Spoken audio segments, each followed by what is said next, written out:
हार हो जाती है जब मान लिया जाता है, जीत तब होती है जब ठान लिया जाता है। हेलो दोस्तों, कैसे हैं आप लोग? आई होप कि आप बहुत अच्छे होंगे, शानदार होंगे, ज़बरदस्त होंगे। तो आज हम देख लेते हैं UP triple S C PET का प्रैक्टिस सेट।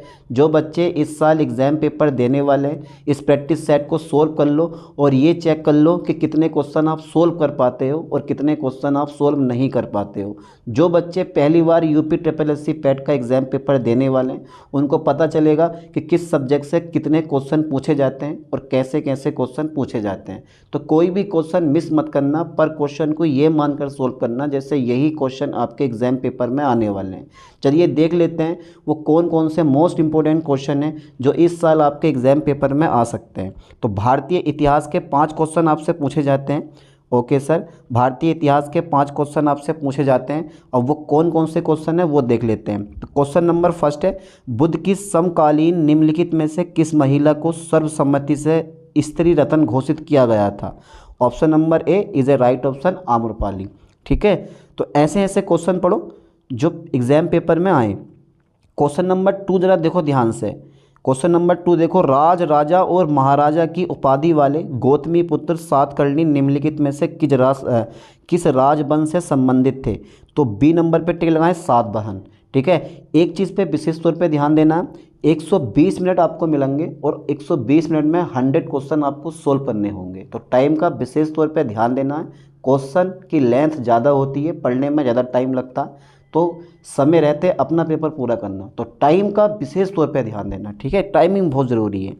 चलिए क्वेश्चन नंबर 3 हम देख लेते हैं, निम्नलिखित में से किस राजवंश की स्थापना विंध्य शक्ति द्वारा की गई थी? सी पर आप टिक लगाएं, Vakataka is a right option. ठीक है, तो ये क्वेश्चन याद कर लो, समझ लो। ठीक है, क्योंकि इनमें से बहुत क्वेश्चन आपके एग्जाम पेपर में फंसने वाले हैं इस साल। निम्नलिखित में से किस शासक ने उत्तरी भारत में विभिन्न स्थानों पर 5 खगोलीय वेधशालाएं बनवाई? किस शासक ने भारत में विभिन्न स्थानों पर 5 खगोलीय वेधशालाएं बनवाई? जल्दी बताओ, आता है इसका ऑप्शन? पता है ना कौन सा ऑप्शन राइट होगा? डी पे आप टिक लगा दें, सवाई जयसिंह द्वितीय ने। चलिए नेक्स्ट क्वेश्चन देखते हैं हिस्ट्री का। वॉरेन हेस्टिंग्स के अधीन पारित निम्नलिखित में से किस अधिनियम को हाफ लोफ सिस्टम भी कहा जाता है? भाई 4 ऑप्शन है, चारों अच्छे लगते हैं, बट एक ऑप्शन राइट होता है, वह है डी नंबर पे टिक लगाएं, पिट्स इंडिया अधिनियम 1784। ठीक है, इज़ ए राइट ऑप्शन। बहुत इंपॉर्टेंट क्वेश्चन है। इस क्वेश्चन को अगर पढ़ें आप तो ध्यान से देखो बेटा, बहुत इंपॉर्टेंट क्वेश्चन है ये आया हुआ क्वेश्चन है एसएससी में। वॉरेन हेस्टिंग्स के अधीन पारित निम्नलिखित में से किस अधिनियम को हाफ लोफ सिस्टम भी कहा जाता है? वह पिट्स इंडिया अधिनियम 1784। चलिए, अगर किसी क्वेश्चन का ऑप्शन गलत हो गया हो तो आप कमेंट कर देना कि सर इस क्वेश्चन का ऑप्शन जो है वो थोड़ा सा गलत है, क्योंकि गलती हो सकती है। अब देखो भारतीय राष्ट्रीय आंदोलन है। अब भारतीय राष्ट्रीय आंदोलन के आपसे 5 क्वेश्चन पूछे जाते हैं। ये जो हमारा देख रहे हैं भारतीय राष्ट्रीय आंदोलन के 5 क्वेश्चन कौन कौन से हैं, चलिए देखते हैं। निम्नलिखित में से किस गवर्नर जनरल ने सिंह को ब्रिटिश भारत में विलय किया था? ओ, क्वेश्चन तो बड़ा दमदार है दमदार लग रहा होगा। सी पे आप टिक लगाएं, लॉर्ड एलन बारो इज़ ए राइट ऑप्शन। चलिए क्वेश्चन नंबर 7 है हमारा, निम्नलिखित में से किसके द्वारा 1929 में बिहार प्रांतीय किसान सभा का गठन किया गया था? ध्यान देना, पहले क्वेश्चन पढ़ो, निम्नलिखित में से किसके द्वारा 1929 में बिहार प्रांतीय किसान सभा का गठन किया गया था? तो क्वेश्चन नंबर 7 का राइट ऑप्शन सी पे आप टिक लगाएं, स्वामी सहजादानंद सरस्वती। नाम बहुत शानदार है। चलिए, निम्नलिखित में से किसने 1902 में कहा था भारत पर उसके लाभ के लिए शासन नहीं किया गया बल्कि उसके विजेताओं के लाभ के लिए शासन किया गया? बाल गंगाधर तिलक ने, लाला लाजपत राय ने, एनी बेसेंट ने, सरोजिनी नायडू ने। सी पे आप टिक लगाएं, Annie Besant is a right option. चलिए देख लेते हैं अगला क्वेश्चन। क्वेश्चन नाम भी बहुत दमदार है। कम्युनल अवार्ड, ठीक है, कम्युनल अवार्ड किस समझौते से रद्द हुआ? माउंटेन योजना, बेबेल योजना, पूना पैक्ट, मैकडोनल्ड अवार्ड। जल्दी बताओ बेटा, जल्दी बताओ, देखता हूँ कौन इस क्वेश्चन का राइट ऑप्शन बताएगा। Is a right option B, Poona pact. ठीक है, अच्छा क्वेश्चन नंबर 10 है हमारा, ब्रिटिश शासन के दौरान निम्नलिखित में से किसे व्यापक रूप से भारतीयों के लिए स्वर्ग में जन्मी सेवा के रूप में माना जाता है? स्वर्ग में जन्मी सेवा के रूप में माना जाता है, तो वो है ए नंबर, भारतीय सिविल सेवा या ICM is a right option. ठीक है, अच्छा क्वेश्चन भूगोल के आपसे 5 क्वेश्चन पूछेंगे। ध्यान देना, भूगोल के 5 क्वेश्चन पूछे जाते हैं। नदियाँ, पहाड़ अच्छे से याद कर लो, क्योंकि इन्हीं में से 2-3 क्वेश्चन फंस जाते हैं। क्वेश्चन नंबर 11, किस राज्य के पास सबसे बड़ा कोयला भंडार है? तो ये सबको पता होता है, झारखंड के पास सबसे बड़ा कोयला भंडार है। अच्छा, क्वेश्चन नंबर 12 है, गैस जो धान के खेत से उत्सर्जित होती है तथा भूमि के तापमान में वृद्धि करती है, वह मीथेन गैस ही है, और कौन सी गैस होगी? बाकी तो सब हैं और होना काफ़ी नहीं होता। अच्छा, क्वेश्चन नंबर 13 देखो, कर्क रेखा नहीं गुजरती है, तो कर्क रेखा किन किन देशों से गुजरती है और कर्क रेखा किन किन देशों से नहीं गुजरती है, ये सब आपको पता होना चाहिए। बी पे आप टिक लगा दें, ईरान, कर्क रेखा जो है वो ईरान से नहीं गुजरती है, ये राइट ऑप्शन। अच्छा, क्वेश्चन नंबर 14 देखो, क्वेश्चन नंबर 14 पढ़ो बेटे से करके, निम्नलिखित में से कौन सा सही सुमेलित नहीं है? बताना है, सही सुमेलित नहीं है। ठीक है, तो विश्व का सबसे ऊंचा जल प्रपात कहाँ पर प्रेजेंट है? यही राइट नहीं है। ठीक है, विश्व का सबसे ऊंचा जल प्रपात जो है वो दुगेला प्रपात में प्रेजेंट नहीं है, यही ऑप्शन हमारा राइट है। ठीक है, चलिए आगे बढ़ाते हैं। क्वेश्चन नंबर 15 देखो और उसके 4 ऑप्शन पढ़ो। किस देश का समुद्र तट सर्वाधिक लंबा है? भारत का, कनाडा का, ऑस्ट्रेलिया का, ब्राज़ील का? तो बी नंबर पे टिक लगाएं, कनाडा का जो समुद्र तट है वो सबसे लंबा है। ठीक है, ओके। चलिए क्वेश्चन नंबर 5 देख लेते हैं, भारतीय अर्थव्यवस्था के। तो ये जो इंडियन इकोनॉमी की है, इसके 5 क्वेश्चन आपसे पूछे जाएंगे, बड़े सिंपल से, बड़े इजी से क्वेश्चन, पर वही क्वेश्चन दिमाग घुमा देंगे। निम्नलिखित में से कौन M3 में नहीं आता है? बैंकों के बचत खाते में जमा, डाकघरों के बचत खाते में जमा, बैंकों में सावधि जमा और बैंकों को चालू खाते में जमा। बी नंबर पर टिक लगाएं, डाक खानों के बचत खाते में जमा, यही मेरे ख्याल से होगा ऑप्शन। ठीक है, 16 का B number is the right option. चलिए देख लेते हैं क्वेश्चन नंबर 17।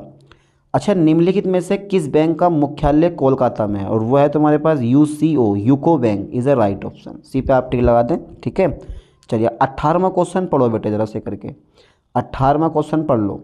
पढ़ लिया? निम्नलिखित का मिलान करें। तो प्रथम पंचवर्षीय योजना कब शुरू की हुई थी? वार्षिक योजना कब थी? चतुर्थ पंचवर्षीय योजना कब थी? और रोलिंग प्लान कब था? सी पे आप टिक लगाए, इज अ राइट ऑप्शन। ठीक है, लगा दोगे ना, मिलान करना होता है, और ऐसे 3 से 4 क्वेश्चन आएंगे आपके, आप सोच लो। प्रैक्टिस मैक्स से मैन परफेक्ट, जितनी प्रैक्टिस करोगे, जितना आप पढ़ोगे, उतना ज़्यादा समझ में आएगा। ठीक है, इसलिए मेहनत करना मत छोड़ना। कामयाबी एक दिन में नहीं मिलती, पर एक दिन ज़रूर मिल जाती है, ये बात भी है। तो 18वें का C number is a right option. चलिए 19वां देख लेते हैं। भारी जल परियोजना लालचल तथा पारादीप उर्वरक संयंत्र प्रसिद्ध उद्योग है। उड़ीसा, तमिलनाडु, आंध्र प्रदेश, केरल, क्या लग रहा है आपको? 19 का कौन सा ऑप्शन राइट होगा? ए पे आप टिक लगा दें, Orissa is the right option. ठीक है, चलिए 20वें पे आ गए हम। भारत की संसद द्वारा विदेशी मुद्रा प्रबंधन अधिनियम फेमा कब पारित किया गया था? कब पारित किया गया था? बड़ा मामला पेचीदा। भारत की संसद द्वारा विदेशी मुद्रा प्रबंधन अधिनियम फेमा कब पारित किया गया था? तो यार 20 में का मेरे ख्याल से राइट ऑप्शन होना चाहिए, ए पे आप टिक लगाएं, 1999 में। ठीक है, अब भारतीय संविधान के 5 क्वेश्चन पूछे जाते हैं। चलिए देख लेते हैं वो कौन कौन से क्वेश्चन हैं। मौलिक अधिकारों के अंतर्गत कौन सा अनुच्छेद बच्चों के शोषण संबंधित है? मौलिक अधिकारों के अंतर्गत कौन सा अनुच्छेद बच्चों के शोषण संबंधित है? तो कौन सा अनुच्छेद हो सकता है? आप डी पे टिक लगाएं, D number is a right option. ठीक है, D number is a right option, अनुच्छेद 24। ठीक है, चलिए क्वेश्चन नंबर 22 पढ़ो। क्वेश्चन नंबर 22 पढ़ो। मूल संविधान द्वारा मौलिक अधिकारों को 7 श्रेणियों में विभक्त किया गया, परंतु अब इसमें केवल 6 श्रेणियाँ हैं। ठीक है, 22 में का D number is a right option. बहुत बढ़िया क्वेश्चन है, बहुत इंपॉर्टेंट क्वेश्चन है। किस देश में दोहरी नागरिकता का सिद्धांत स्वीकार किया गया? भारत, कनाडा, ऑस्ट्रेलिया, संयुक्त राज्य अमेरिका।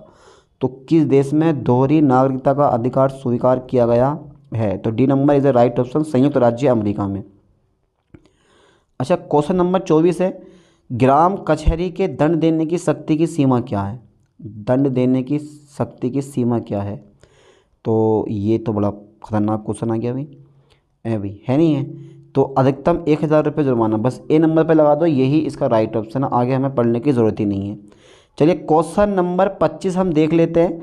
निम्नलिखित में से किसको नए राज्य बनाने या वर्तमान राज्यों की सीमाएं बदलने का अधिकार प्राप्त है? किसको है? अरे वो संसद को होता है। B number is a right option. ठीक है, चलिए आगे बढ़ाते हैं। अच्छा, क्वेश्चन नंबर सामान्य विज्ञान आ गया। सामान्य विज्ञान मतलब जनरल साइंस के आपसे 5 क्वेश्चन पूछे जाते हैं। अब जरा ध्यान दो बेटे, वो पाँच क्वेश्चन कौन कौन से। संतरे में बहुतायत में होता है, ये 2021 में आया हुआ क्वेश्चन है। सबसे ज़्यादा मात्रा में होता है vitamin C, is a right option. ठीक है। अच्छा ये बताओ, सामान्यतः तापमान पर कौन सी धातु तरल अवस्था में पाई जाती है? मरकरी यानी कि पारा, B number is a right option. तो साइंस के 5 क्वेश्चन आते हैं, बिल्कुल ईजी। अच्छा ये बताओ, प्रकाश संश्लेषण की क्रिया में कौन सी गैस उत्सर्जित होती है? हाँ ये क्वेश्चन बताओ ज़रा, है बहुत इजी और 10th क्लास में आपने भर भर के पढ़ा ये क्वेश्चन, पढ़ा नहीं पढ़ा? तो जल्दी बताओ, प्रकाश संश्लेषण की क्रिया में कौन सी गैस उत्सर्जित होती है? तो अधिकांश बच्चे इसका आंसर कार्बन डाइऑक्साइड लगाते हैं, बट कौन सी गैस बाहर निकलती है? ऑक्सीजन गैस बाहर निकलती है, इतना ध्यान देना है। ठीक है, चलिए 29 नंबर देख लेते हैं। 18 कैरेट सोने में खरे सोने का प्रतिशत है। तो जो 18 कैरेट सोना होता है 75% सोना होता है, 25% उसमें कॉपर होता है। तो यहाँ पे आप बी पे टिक लगाएं, 75% इज़ द राइट ऑप्शन। अच्छा ये बताओ, क्वेश्चन नंबर 30 है, ब्लीचिंग पाउडर का रसायन नाम क्या है? Bleaching powder CaOCl2, calcium oxychloride. कहीं है? ढूंढ लो, ऑप्शन में ढूंढ लो। 30 में का B number is a right option, calcium oxychloride. चलिए आगे देखते हैं। अब गणित के 5 क्वेश्चन आपसे पूछे जाते हैं। जो ये प्रारंभिक गणित है, ये 5 क्वेश्चन आपसे पूछे जाते हैं, यही चीज़ आपको परेशान करेगी। चलिए क्वेश्चन नंबर 31 देख लेते हैं। नए बजट में पेट्रोल की कीमत में 10% की वृद्धि की गई है और एक मोटर वाहन का यात्री पेट्रोल की खपत कितने प्रतिशत कम कर सकता है ताकि पेट्रोल पर उसके कुल व्यय में कोई वृद्धि ना हो?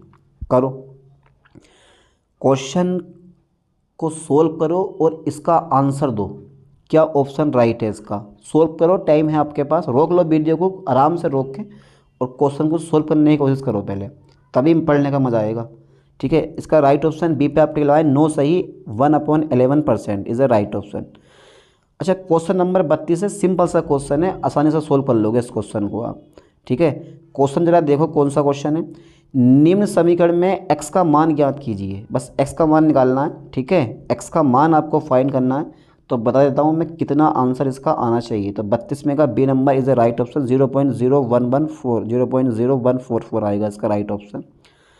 अच्छा क्वेश्चन नंबर 33 है हमारा। क्वेश्चन नंबर 33 है, 1600 रुपये पर 15% प्रति वर्ष की दर से बैंकर की छूट उसी समय और उसी दर पर 1680 रुपये पर वास्तविक छूट के समान है। समय है 4 महीने, 8 महीने, 7 महीने या 6 महीने? समय है, तो 33 में का A number is a right option, 4 महीने। चलिए आगे देखते हैं। क्वेश्चन नंबर 34 पढ़ो। 20 शिक्षकों के समूह का औसत 50 वर्ष है। तो एक औसत का, परसेंट का, ब्याज का, ये 3 क्वेश्चन कन्फर्म होते हैं, साथ में एक क्वेश्चन सोल्व करने के लिए आता। ठीक है, जब एक 40 वर्षीय शिक्षक ने समूह छोड़ दिया और एक नया शिक्षक इसी समूह में शामिल हो गया, तब औसत 1 वर्ष बढ़ जाता। नए शिक्षक की आयु क्या है? सोल्व करने की कोशिश करो, पेन उठाओ, नोटबुक उठाओ, क्वेश्चन लिखो और उसको हल करो और ज़रा मुझे बताओ क्या ऑप्शन आ रहा है इस क्वेश्चन का। तो 34 का राइट ऑप्शन क्या है बेटे? सी पे आप टिक लगा दें, 60 इज़ अ राइट ऑप्शन। चलिए अब क्वेश्चन नंबर 35 है, किसी संख्या के 5% का 2% उस संख्या का कितना प्रतिशत है? किसी संख्या के 5% का 2% उस संख्या का कितना प्रतिशत है? बहुत इंपॉर्टेंट क्वेश्चन है और ये क्वेश्चन कन्फर्म है, ऐसे क्वेश्चन फंसेंगे जरूर आपके। C number is a right option, 0.1। तो 35 में का सी नंबर आना चाहिए मेरे ख्याल से। ठीक है, इज़ अ राइट ऑप्शन है। चलिए आगे देखते हैं। अब सामान्य हिंदी के 5 क्वेश्चन आते हैं, सामान्य हिंदी के 5 क्वेश्चन फंसेंगे। अब वो 5 क्वेश्चन कौन कौन से हैं जरा ध्यान दो। इमली के पात पर बारात का डेरा लोकोक्ति का अर्थ है। इमली के पात पर बारात का डेरा लोकोक्ति का क्या अर्थ है? तो पहले जरा इसको 1 से 2 बार पढ़ लिया करो। इमली के पात पर बारात का डेरा, तो असंभव बात, कमाल दिखाना, साधन थोड़े बातें बड़ी, अत्यंत कंजूस होना। तो क्या लग रहा है आपको भाई? 36 में का राइट ऑप्शन, जल्दी बताओ दिमाग लगा के। अरे बता दो, ऐसे ही बता दो यार, आप तो इंटेलिजेंट हैं। तो 36 में का A number is a right option, असंभव बात, इमली के पात पर बारात का डेरा। ठीक है, हो ही नहीं सकता।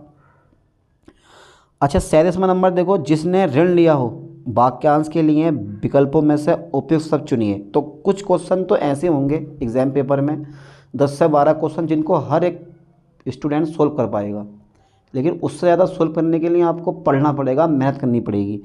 तो जिसने ऋण लिया हो वाक्यांश के लिए दिए गए विकल्पों में से उपयुक्त शब्द चुनिए। तो वो कर्जदार हुआ ना, जिसने ऋण लिया हो, तो कर्जदार हो गया ना, कर्जदार तो हुआ। Is a right option, D पे आप टिक लगा दें। चलिए आगे देखते हैं। क्वेश्चन नंबर 38 है हमारा, निम्नलिखित प्रश्नों में दिए गए वाक्यों में प्रयुक्त अलंकार के भेद का चयन उसके नीचे दिए गए विकल्पों में से कीजिए। माला फेरत युग गया, फिरा ना मन का फेर, कर का मन का डारी दे, मन का फेर, इनके मन का फेर। तो कौन सा अलंकार है यहाँ पर? यहाँ पर कौन सा अलंकार है? 38 सी नंबर पे टिक लगाएं, यमक अलंकार इज़ अ राइट ऑप्शन। अच्छा, क्वेश्चन नंबर 39 है, जब दो या दो से अधिक पद मिलकर एक नवीन शब्द की रचना करते हैं तो उसे क्या कहते हैं? समास कहते हैं। 39 में का C number is a right option. चलिए 40 देखते हैं। परोपकार शब्द का संधि विच्छेद होगा। कभी कभी संधि विच्छेद यानी कि आपको दे देगा एक शब्द और बोल देगा कि इसमें कौन सी संधि है, ठीक है, कभी कभी ये भी पूछता है। तो परोपकार शब्द का संधि विच्छेद होगा। तो परोपकार शब्द का संधि विच्छेद क्या? मुहावरा ऊपर हो ही गया। तो परोपकार शब्द का संधि विच्छेद क्या है? क्या है? डी पे आप टी लगाएं, पर प्लस उपकार इज अ राइट ऑप्शन। 40 का डी नंबर, ठीक है। चलिए आगे देखते हैं। अब अंग्रेजी के 5 क्वेश्चन आते हैं। आपको क्या करना है? 41 से ये नोट पढ़ लेना, कभी इसमें सारे के सारे क्वेश्चन इसी में से छांटते फिरते रहो। तो पैसेज क्वेश्चन नंबर 41 से 42 तक के केवल 2 ही क्वेश्चन का आंसर देना है इस पैसेज को पढ़ के, 41 से 42 तक। तो ये जो निर्देश होते हैं ये पढ़ने बड़े ज़रूरी होते हैं। चलिए तो पहले ज़रा ये पैसेज पढ़ लो। The art of story telling is not dead and it will not be allowed to die. पढ़ो, पढ़ लिया? ठीक है, पढ़ लो, स्क्रीनशॉट ले लो। अब इस में से जो क्वेश्चन पूछे गए हैं उनका आंसर दो। Which who of the following have kept this art alive for centuries. जल्दी बताओ बेटा इसका राइट ऑप्शन कौन सा हो, क्योंकि आपने ऊपर पढ़ रखा है, पैसेज पढ़ रखा है, पैसेज पढ़ के इसका आंसर आपको देना है। मिल गया? C number is a right option, ठीक है, इंडुलजेंट ग्रैंड मदर्स। चलिए आगे देखते हैं। 42वां देख लो। Why is the necessary to keep the art alive. Why is it is necessary to keep the art alive. तो ऑप्शन पढ़ लो। 42 का राइट ऑप्शन कौन सा होना चाहिए? C number is a right option. Children love to listen to story is a right option. अब question number 43 पढ़ो, ठीक है। 2 क्वेश्चन हमारे पूरे हो गए। Transform the sentence into exclamatory sentence. He leads, हमारा सेंटेंस ये वाला he leads the most unhappy life. He leads the most unhappy life. तो चारों ऑप्शन पढ़ो। What an unhappy life he leads, तो 3 ऑप्शन ही हैं, एक और पढ़ लो। चलो एक ही है, why does he lead the most unhappy life. तो 43 का राइट ऑप्शन कौन सा लग रहा है आपको? ए पे आप टिक लगा दें, what an unhappy life he leads, ठीक है। चलिए क्वेश्चन नंबर 44 देखते हैं। Which part of speech are formed by adding at S S suffix, noun adjective, adverb या फिर तुम्हारे पास वर्ब। तो क्या लग रहा है बेटा आपको? 40 का राइट ऑप्शन। 44 का राइट ऑप्शन कौन सा लग रहा है आपको? कौन सा लग रहा है? डी पे आप टिक लगा दें, verb is a right option. Choose the correct antonym for adversity. तो एडवर्सिटी का एंटोनियम क्या है वो आपको बताना है। तो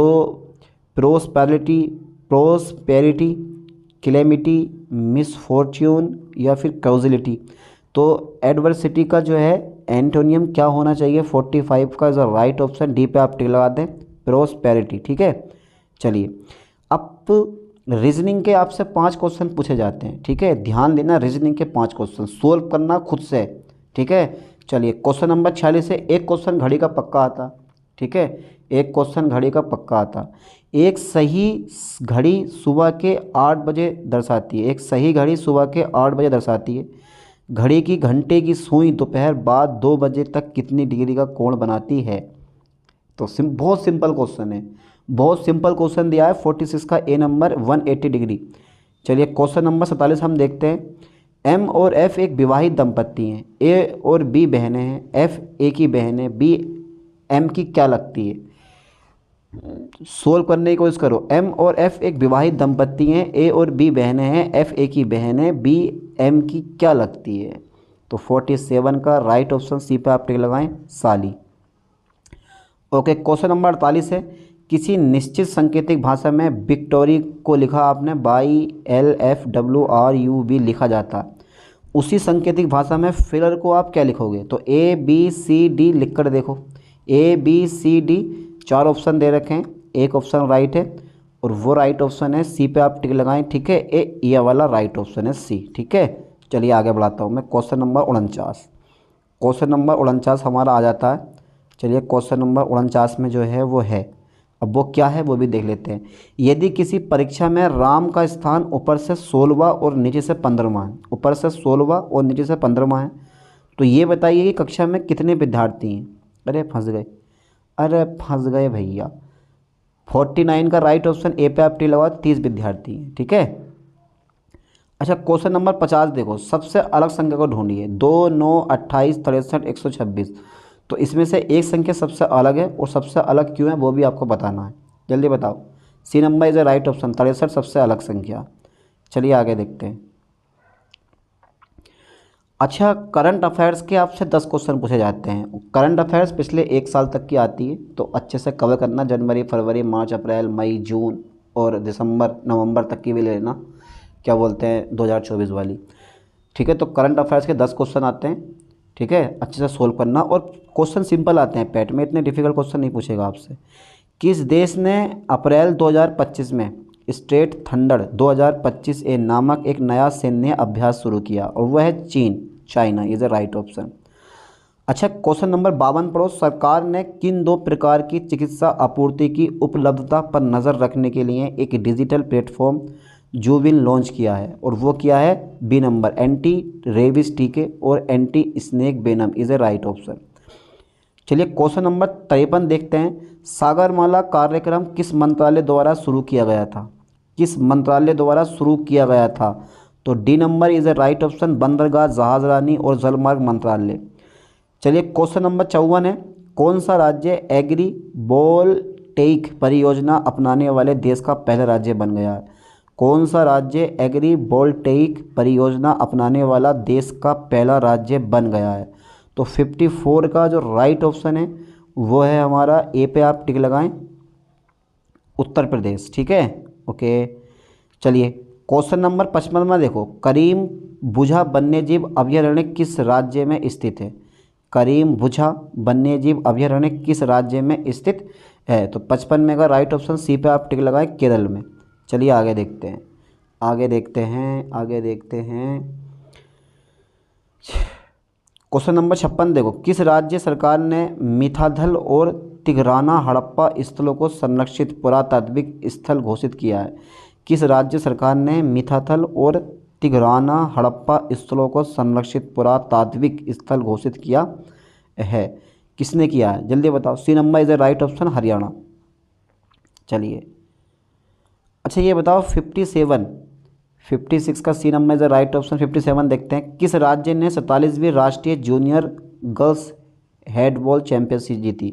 किस राज्य ने 47वीं राष्ट्रीय जूनियर गर्ल्स हैंडबॉल चैंपियनशिप जीती? तो 57 का राइट ऑप्शन क्या लग रहा है भाई आपको? D Uttar Pradesh is the right option. अच्छा क्वेश्चन नंबर 58 है। ग्रेट रेड स्पॉट के नाम से जाने वाला विशाल प्रति चक्रवाती तूफान किस ग्रह से संबंधित है? मंगल ग्रह से। तो 58 का ए नंबर है, बृहस्पति ग्रह से संबंधित है, ठीक है। ओके अच्छा क्वेश्चन नंबर 59 देखो। हाल ही की खबरों में रहा नॉर्थ सेंटिनल, ठीक है, द्वीप किस निकाय में स्थित है? हाल ही में खबरों में रहा नॉर्थ सेंटिनल द्वीप किस जल निकाय में स्थित है? काला सागर, अरब सागर, लाल सागर, बंगाल की खाड़ी, किस में स्थित है ये बताना है आपको। तो 49 का डी नंबर, बंगाल की खाड़ी इज़ ए राइट ऑप्शन। अच्छा क्वेश्चन नंबर 60 है। अंतर्राष्ट्रीय आपराधिक न्यायालय ICC की स्थापना किस अंतर्राष्ट्रीय समझौते द्वारा की गई थी? यार किस समझौते द्वारा की गई थी, क्या लग रहा है आपको? 60 में का कौन सा ऑप्शन चाहिए? बी पे टिक लगाओ, रोम संविधि इज ए राइट ऑप्शन, ठीक है। 10 क्वेश्चन करंट अफेयर्स के पूरे हो गए। तो very very important current affairs के क्वेश्चन है। 1 या 2 क्वेश्चन आपके इसमें से फंसने वाले हैं, तो छोड़ना मत, सारे क्वेश्चन अच्छे से कवर करना।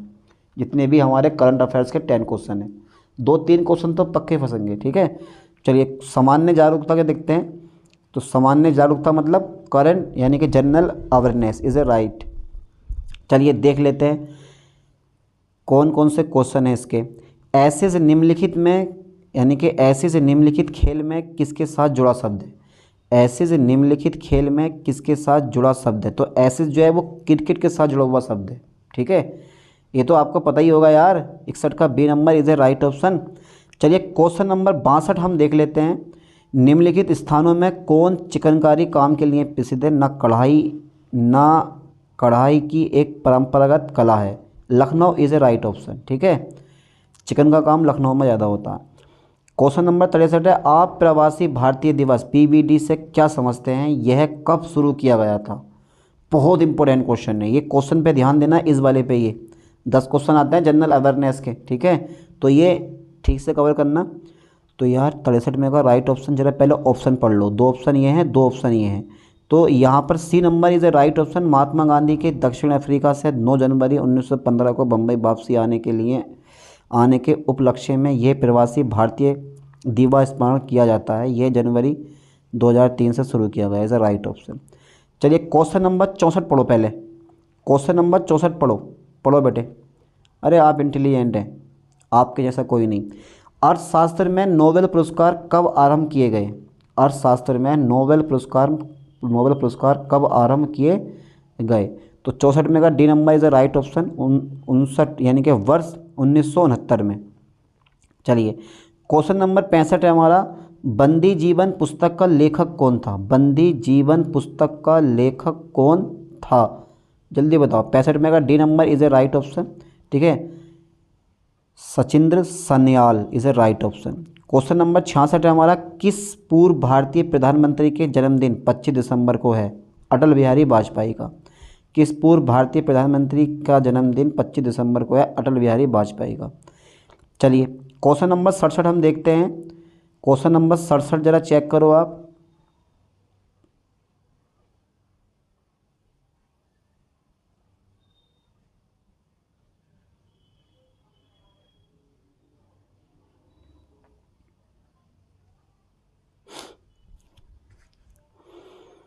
क्वेश्चन नंबर 67 हम देखते हैं। ठीक है, ओके ओके। चलिए क्वेश्चन नंबर 66 हो गया हमारा। 67 देखते हैं। एमनेस्टी इंटरनेशनल का मुख्यालय कहाँ है? एमनेस्टी इंटरनेशनल का मुख्यालय कहाँ है? जल्दी बताओ बेटे। पीटर वेनेसन में है, बिस्कुली में है, पेरिस में है, बेलग्रेन में है। तो कहाँ पर है? ए पे आप टिक लगाओ। पीटर वेनेसन इज़ ए राइट ऑप्शन, यानी कि लंदन। चलिए 68 में देख लेते हैं। पहले पढ़ो पहले, सम्मिलित कीजिए। ठीक है, सूची 1 दे रखा, सूची 2 दे रखा, नाम है और खेल है। तो अब आपको ना चुनना है ऑप्शन राइट कौन सा होगा। तो बी पे आप टिक लगाएं, इज़ ए राइट ऑप्शन। ठीक है, चलिए क्वेश्चन नंबर 69 है हमारा, भारत का पहला और विश्व का चौथा तथा एशिया का दूसरा नहर सफारी अभयारण्य कहाँ विकसित किया जा रहा है? Greater Noida is a right option. 69 का ए नंबर। ठीक है, चलिए आगे देखते हैं। क्वेश्चन नंबर 70 है हमारा, हाथी मैराथन निम्नलिखित में से किस शहर में आयोजित होता है? तो हाथी मैराथन निम्नलिखित में से किस शहर में लॉन्च होता है, मतलब शहर में आयोजित होता है? तो 70 का ए नंबर लगाओ। तिरुचुर इज़ ए राइट ऑप्शन। ठीक है, चलिए अब जो है ना निर्देश पढ़ो पहले।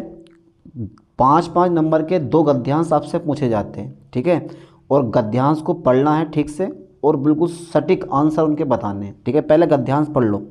ठीक है, तो 71 से 80 तक, पहले 71 से हम पढ़ेंगे 75 तक 5 क्वेश्चन पहले गद्यांश के, फिर 76 से 80 तक दूसरा गद्यांश हमारा आएगा। तो गद्यांश नंबर फर्स्ट है, सुधार जिस अवस्था में हो। पहले पढ़ लो, आप खुद से पढ़ो। पढ़ लिया? ठीक है, आगे बढ़ाएं। लो अब और पढ़ो तुम पढ़ो बेटा, ठीक से पढ़ो, दिमाग लगा के पढ़ो, अच्छे से पढ़ो, इतना डरो मत। ठीक है, चलो आगे पढ़ो। लो ये भी पढ़ लिया? ठीक है, स्क्रीनशॉट ले लेना। चलिए अब जो है क्वेश्चन नंबर 71 हम देख लेते हैं। उपर्युक्त गद्यांश का संबंध किससे है? कहानी से, उपन्यास से, स्मरण से, निबंध से?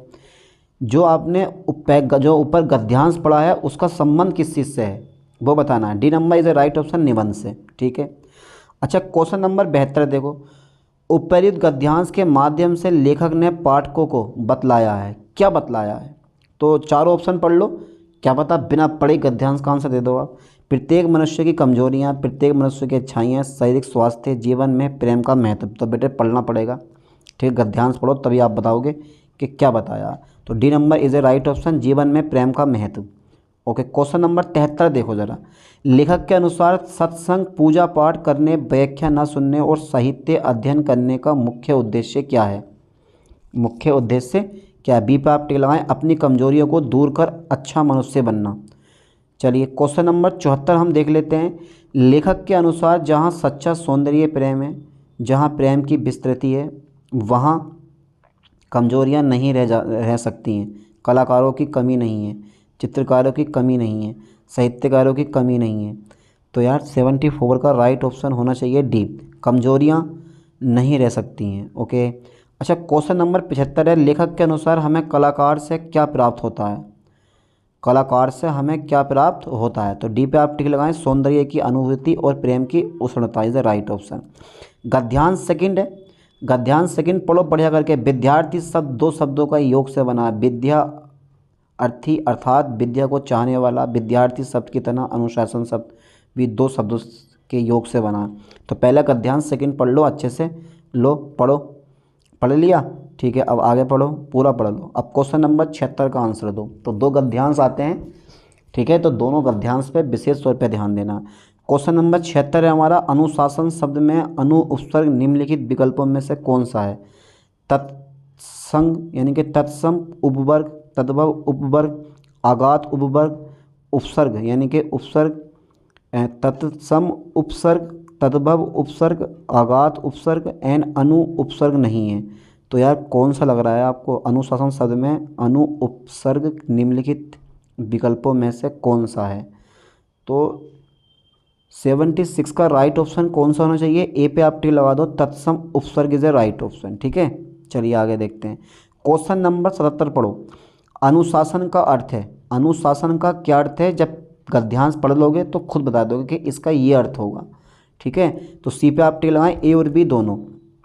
चलिए क्वेश्चन नंबर 78 है हमारा, विद्यार्थी जीवन में अनुशासन क्यों आवश्यक है? विद्यार्थी जीवन में अनुशासन क्यों आवश्यक है? तो इसका भी ए और सी दोनों लगा दें। 78 का भी क्या लग रहा है आपको? हाँ, D number is a right option, A और सी दोनों। चलिए क्वेश्चन नंबर 79 है, इस गद्यांश में मानव जीवन को निम्नलिखित विकल्पों में से किसकी उपमा दी गई है? भवन, समाज, आधारशिला, इनमें से कोई नहीं। तो 79 का ए पे आप टिक लगाएं, भवन इज ए राइट ऑप्शन। अच्छा 80वां देखो जरा, 80वां चेक कर लो, 80 क्वेश्चन। इस गद्यांश में विद्यार्थी काल के पर्यायवाची के रूप में कौन सा शब्द प्रयुक्त किया है? यानी कि इस गद्यांश में विद्यार्थी काल के पर्यायवाची के रूप में कौन सा शब्द प्रयुक्त किया गया? बाल्यावस्था, छात्रावस्था, शिशु जीवन काल। क्या लग रहा है? 80 का राइट ऑप्शन बी पे आप टिक लगा दें, छात्रावस्था इज अ राइट ऑप्शन। चलिए ग्राफ की व्याख्या और विश्लेषण से 10 क्वेश्चन आते हैं आपके। 5 क्वेश्चन पाई चार्ट के होंगे और 5 क्वेश्चन जो होंगे वो होंगे आपके बार चार्ट या लाइन चार्ट के, ठीक है। तो निर्देश पढ़ो पहले। 81 से 85 तक एक निश्चित शहर में 6 टैक्सी कंपनियां A B C D E F हैं। बार ग्राफ इन 6 कंपनियों में से प्रत्येक द्वारा चलाई जाने वाली टैक्सियों की संख्या दर्शाता है। इस आरेख का अध्ययन करें और निम्नलिखित प्रश्नों का उत्तर दें। तो आरेख कौन सा है? वो है हमारा ये। पहले बार ग्राफ पढ़ लो, लेकिन बार ग्राफ की जगह आजकल लाइन ग्राफ ज़्यादा दे रहे हैं, ठीक है। पहले ज़रा बार ग्राफ पढ़ लो, बार ग्राफ पढ़ लिया, ठीक है। टैक्सियों की संख्या दे रखी है हमें 0 ए बी सी डी ई और एफ कंपनी। चलिए आगे देखते हैं। क्वेश्चन नंबर 81 पढ़ो बेटा। किस टैक्सी कंपनी के ए से अधिक और बी से कम टैक्सियाँ? किस टैक्सी कंपनी के ए से अधिक और डी से कम टैक्सियाँ हैं?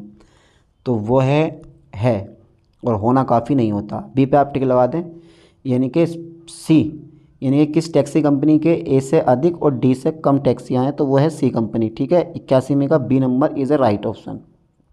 चलिए क्वेश्चन नंबर 82 देखते हैं हम। यदि 30 टैक्सियों कंपनी बी को छोड़ दें और कंपनी डी में शामिल हो जाएं तो सी की तुलना में डी में कितनी अधिक टैक्सियाँ होंगी? यदि 30 टैक्सियों कंपनी बी को छोड़ दें और कंपनी डी में शामिल हो जाएं तो सी की तुलना में डी में कितनी अधिक टैक्सियाँ होंगी? तो सोल्व करो और बताओ जरा इसका राइट ऑप्शन क्या होगा। अरे सोल्व करो यार, पेपर आने वाला है, 7-8 दिन बचे हैं पेपर के, जल्दी बताओ। 82 का कौन सा ऑप्शन है? डी पे आप टिक लगा दें, 70। चलिए आगे देखते हैं। क्वेश्चन नंबर 83, भले ही ए और सी विलय करने का निर्णय लें, फिर भी विलीन ए और सी की तुलना में डी में कितनी अधिक परसेंट में टैक्सियाँ होंगी? 15%, 20%, 10%, और एक ऑप्शन और बचा। चलिए यही देख लेते हैं, क्या पता इन्हीं में से मिल जा। But D number is a right option, 25%। 83 का D number is a right option, 25%। चलिए क्वेश्चन नंबर 84 है, सबसे अधिक चलाई जाने वाली टैक्सियों की संख्या तथा सबसे कम चलाई जाने वाली टैक्सियों की संख्या में अंतर बताइए। ओहो, D number is a right option, 110। चलिए क्वेश्चन नंबर 85 है, कंपनी ए, बी तथा सी सभी टैक्सियों की औसत संख्या कंपनी डी के टैक्सियों की संख्या से कितना कम है? कितना कम है? तो 85 का राइट ऑप्शन, बी पे आप टिक लगा दें, 15। चलिए नेक्स्ट जो है ना, पाई चार्ट आया हमारा 86 से 90 तक।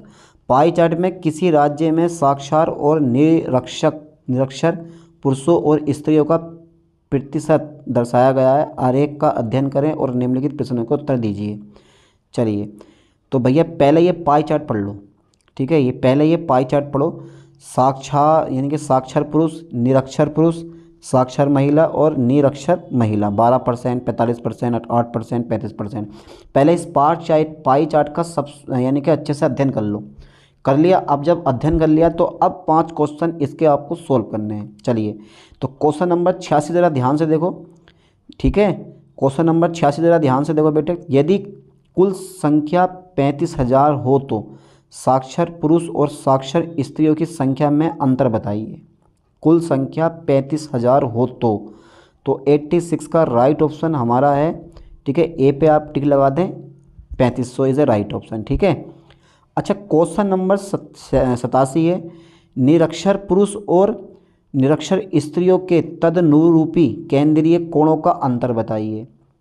तो बता दोगे आप? एक सिंपल सा क्वेश्चन, बहुत इजी है। ये पाई चार्ट बहुत इजी वाला दे रखा है इसमें, जिसका आप बड़ी आसानी से सोल्व कर लोगे। तो 87 का D number is a right option, 14.4 degree.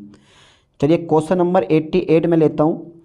यदि दो श्रेणियों के लोगों के बीच अंतर आरेख में 36 डिग्री दर्शाया गया, यदि दो श्रेणियों के लोगों के बीच अंतर आरेख में 36 डिग्री दर्शाया गया है तो बताइए वे श्रेणियाँ कौन सी हैं? तो वे श्रेणियाँ कौन सी हैं? ए नंबर पर आप टिक लगाएं, साक्षर पुरुष और साक्षर स्त्रियाँ।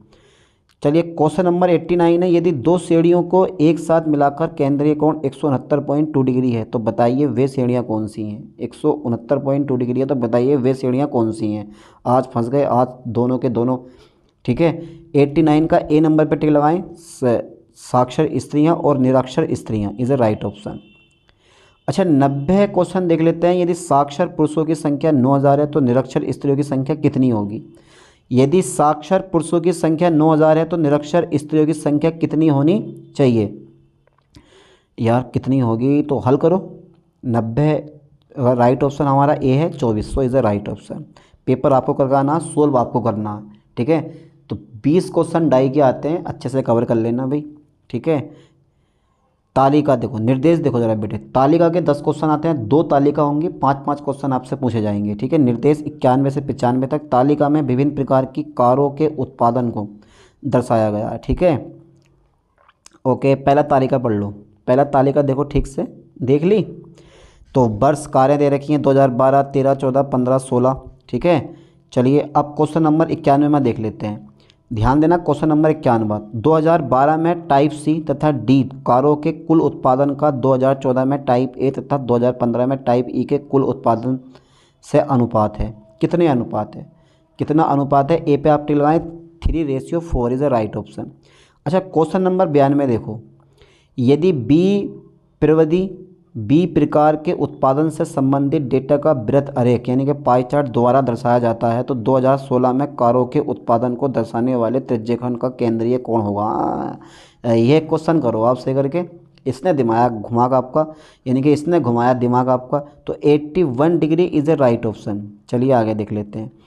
क्वेश्चन नंबर 93, 5 वर्षों के दौरान टाइप ए कारों और औसत उत्पादन 5 वर्षों के दौरान टाइप सी कारों के कुल उत्पादन का कितना प्रतिशत है? तो 93 का राइट ऑप्शन, सी पर आप टिक लगाएं, 22.4 इज़ अ राइट ऑप्शन। चलिए 94 पढ़ो।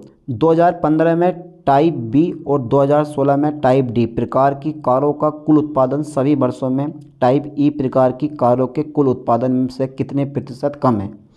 कितने प्रतिशत कम है? तो 94 का बी पे आप टिक लगाएं, 53 सही, 1/3 इज ए राइट ऑप्शन। ठीक है। अच्छा, क्वेश्चन नंबर 95 है, 2012 में टाइप सी तथा डी कारों के कुल उत्पादन का 2014 में टाइप ई तथा 2015 में टाइप ई के कुल उत्पादन का अंतर बताइए। तो 95 का राइट ऑप्शन सी पे आप टिक लगाएं, 30 इज ए राइट ऑप्शन। चलिए फिर से हमारी एक तालिका पूछी गई है, 96 से 100 क्वेश्चन तक है, 5 क्वेश्चन सोल्व करने हैं आपको। यदि यह तालिका किसी कंपनी द्वारा 5 वर्षों में विभिन्न प्रकार की कारों के उत्पादन को दर्शाती है। वेरी इंपॉर्टेंट तालिका है, वेरी इंपॉर्टेंट पाई चार्ट है, वार चार्ट है, तो कोई भी क्वेश्चन इसका मिस मत करना। ठीक है, यहीं से कोई ना कोई क्वेश्चन पक्का फंसेगा आपका। चलिए, practice makes a man perfect. तो पहले इसका स्क्रीनशॉट ले लो आप, जल्दी फास्टली स्क्रीनशॉट लो तालिका का। ठीक है, क्योंकि आपको नोटबुक में सोल्व करना है। ठीक है, ओके ओके। यार ये लौट के वही क्वेश्चन है, चलिए कोई नहीं, आप देख लो ज़रा इस क्वेश्चन को भी। यार पढ़ लिया ठीक से? ओके, आगे बढ़ाएं, आगे बढ़ाते हैं। तो क्वेश्चन नंबर 95 देखो ज़रा ध्यान से। 5 वर्षों में टाइप डी कारों का औसत उत्पादन 2018 में टाइप ई कारों के उत्पादन से कितने प्रतिशत कम है? कितने प्रतिशत कम है? तो 96 का राइट ऑप्शन है, डी पे आप टिक लगा दें। ठीक है, 18.6। चलिए नेक्स्ट क्वेश्चन देखते हैं, 97वां। ठीक है, सभी 5 वर्षों में टाइप बी कारों का कुल उत्पादन 2017 में टाइप ए बी और डी कारों के कुल उत्पादन से कितने प्रतिशत अधिक है? तो 97 का राइट ऑप्शन है, ए पे आप टिक लगा दें, 47.5। चलिए क्वेश्चन नंबर 98 है हमारा। क्वेश्चन नंबर 98 हमारा 2015 में टाइप सी कारों और 2017 में टाइप डी कारों के कुल उत्पादन का 2016 में टाइप बी कारों और 2017 में टाइप ए कारों के कुल उत्पादन का क्या अनुपात है? तो 98 का राइट ऑप्शन, डी पे आप टिक लगा दें, 4:3। चलिए क्वेश्चन नंबर 99 है, यदि 2018 में कारों के उत्पादन से संबंधित डेटा को वृत्त द्वारा दर्शाया जाता है तो टाइप सी कारों के उत्पादन को दर्शाने वाले त्रिज्यखंड का केंद्रीय कोण होगा। तो 99 का D number 72 degree is a right option. चलिए लास्ट क्वेश्चन देखते हैं, 100। 5 वर्षों में टाइप डी कारों का कुल उत्पादन 2018 में टाइप ई कारों के उत्पादन का कितना अधिक है? तो राइट ऑप्शन डी पे आप टिक लगाएं, 215। तो पूरे 100 क्वेश्चन मैंने सोल्व करवा दिए। दोनों पाई चार्ट, दोनों तालिकाएं अच्छे से कवर करो। ठीक है, सारे क्वेश्चन इंपॉर्टेंट हैं, तो कोई भी क्वेश्चन मिस मत करना। ठीक है, अच्छे से कवर करो, पेपर आने वाला, तैयारी करो अच्छे से। चलिए मिलते हैं नेक्स्ट वीडियो में नेक्स्ट लेक्चर के साथ। थैंक्स।